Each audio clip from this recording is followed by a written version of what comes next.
Hello and welcome to Skills and Trade.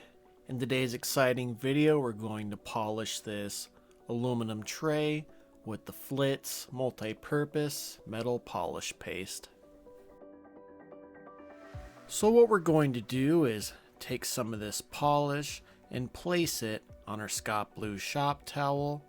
Then we're just going to rub it in to this aluminum tray until it's as dark as possible. Then we're going to grab another Scott Blue shop towel to wipe it away to reveal a mirror shine.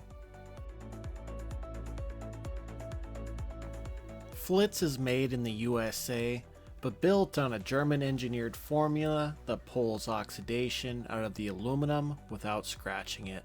It's non-toxic, works fast with only a small amount, and leaves a protective layer that helps the aluminum hold its shine for months. And I just want to thank you all so very much for watching. Please like and subscribe for more videos.